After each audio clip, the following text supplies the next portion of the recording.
Bienvenue.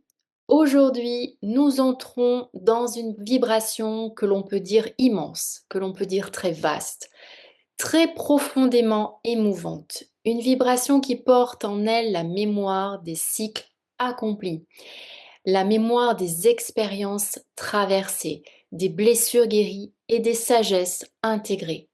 Je veux parler du nombre 9. Et je vais te dire quelque chose de très important. Le 9 n'est pas simplement le dernier nombre de la série, il est l'aboutissement d'un processus intérieur, la maturation d'une conscience qui a déjà traversé de nombreuses étapes d'apprentissage.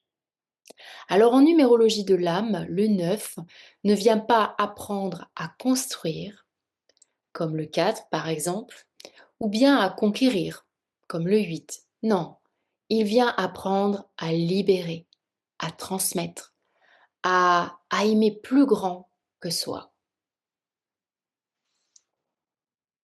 Alors bienvenue à toi dans cette vidéo sur l'initiation à la numérologie de l'âme.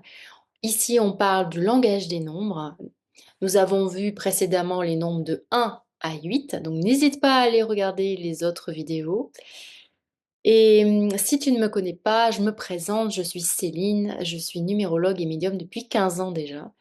Et ma mission à moi, c'est de t'aider à mieux comprendre au travers du décryptage de ta date de naissance, mieux comprendre qui tu es véritablement, mieux comprendre tes blocages, mieux te clarifier tes forces et surtout trouver les solutions concrètes pour que tu puisses vivre véritablement en harmonie avec toi-même, avec les autres, dans cette merveilleuse vie.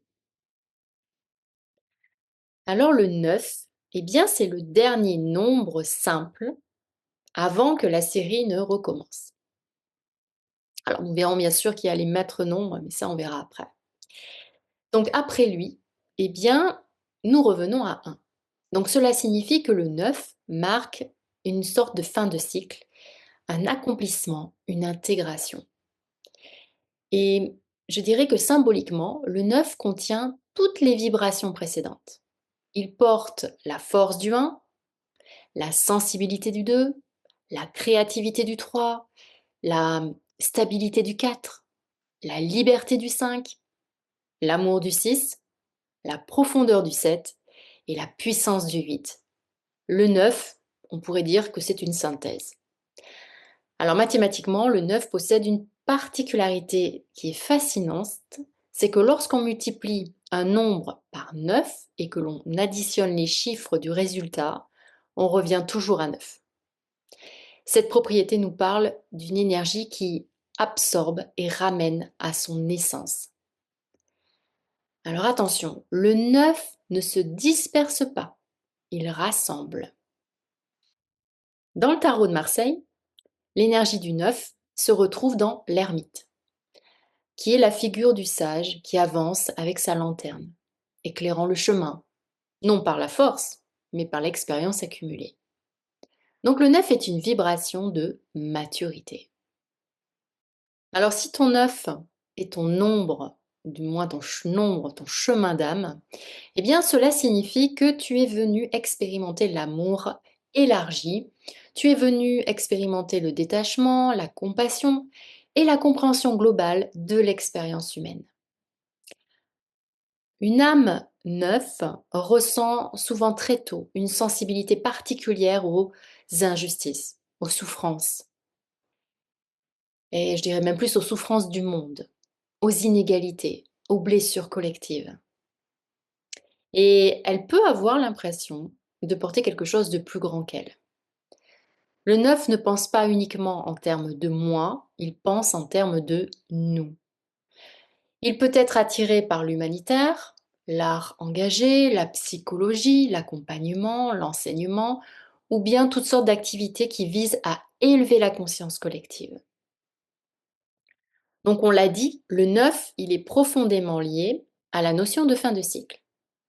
Et dans la vie d'une âme 9, eh bien il est fréquent d'observer des ruptures importantes, comme des déménagements, des changements radicaux, des séparations, des transformations majeures qui justement obligent à lâcher ce qui n'est pas aligné, ou ce qui n'est plus, pardon, plutôt aligné.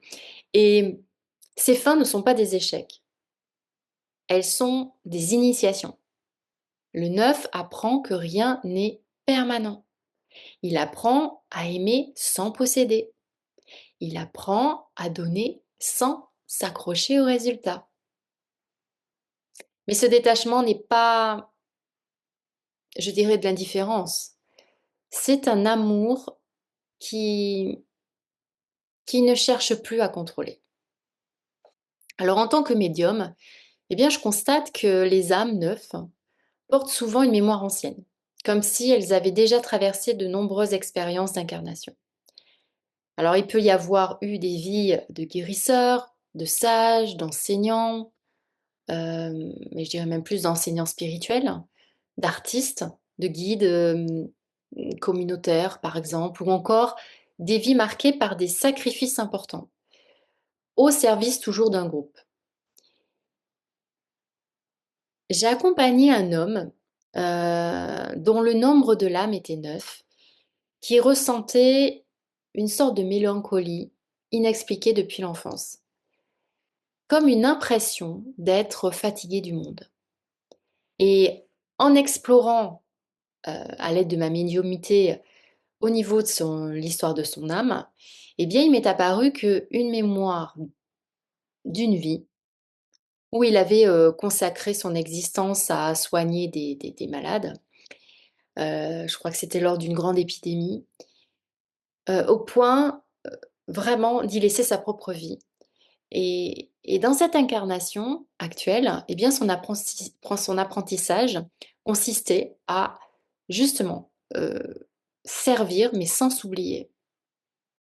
Et il faut savoir que le neuf revient souvent pour équilibrer un excès de sacrifice.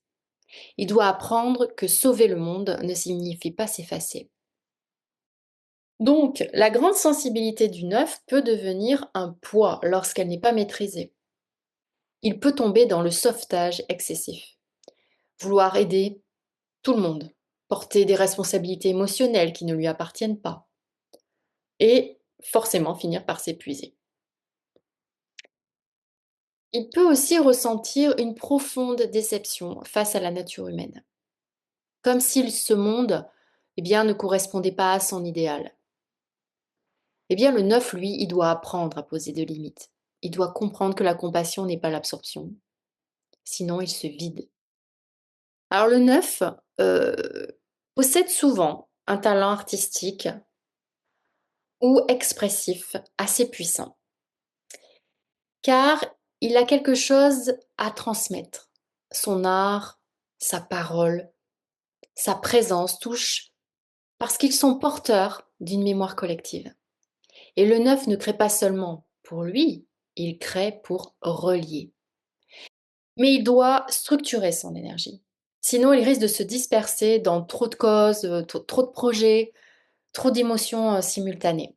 Et ça, c'est pas bon pour lui. Alors, même si le neuf, ce n'est pas ton chemin d'âme, tu l'as peut-être dans ta date de naissance, mais quelque part, tu l'as actif en toi. Alors, plus ou moins puissamment, puisque peut-être si on fait quelques calculs par rapport à ta date de naissance, eh bien, on se rendrait compte qu'il y a du neuf chez toi. D'accord? Donc, le neuf peut s'activer dans ta vie dans certaines périodes, notamment lors d'une année personnelle neuf, hein, parce qu'il faut savoir qu'on a des années personnelles où la vie te demandera de faire du tri, de clôturer, de libérer.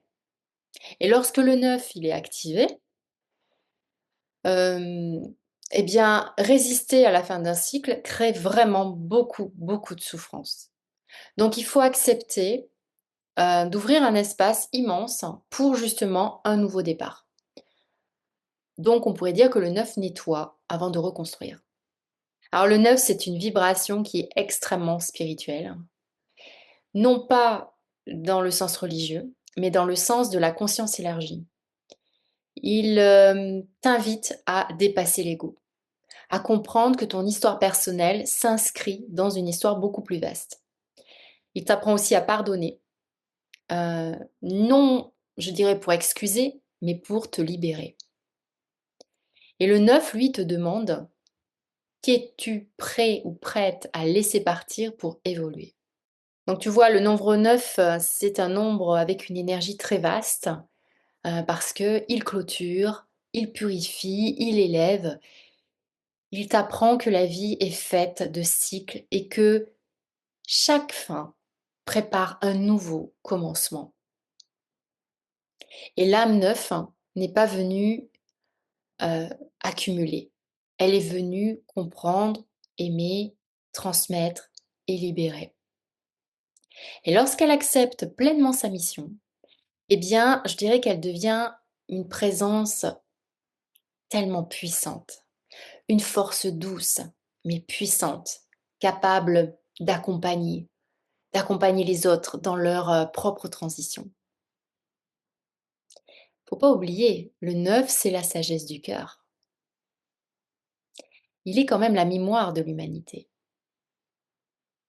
et il nous rappelle que la plus grande force n'est pas de posséder, mais de savoir laisser partir avec amour. Voilà ce que je pouvais te dire aujourd'hui sur le nombre 9. Donc si la vidéo, t'a plu, n'hésite pas à liker, n'hésite pas à partager, à t'abonner si ce n'est pas encore fait. Je fais régulièrement des vidéos en numérologie et n'oublie surtout jamais que ta date de naissance est véritablement le code secret de l'histoire de ton âme. Il y a tout écrit. Chaque nombre parle, chaque nombre a une vibration, une énergie. Chaque nombre raconte un blocage, chaque nombre raconte une force, un talent que tu possèdes à l'intérieur de toi, de multiples talents d'ailleurs. Et chaque nombre propose des solutions concrètes pour améliorer ta vie. Donc je te dis à très bientôt pour une prochaine vidéo.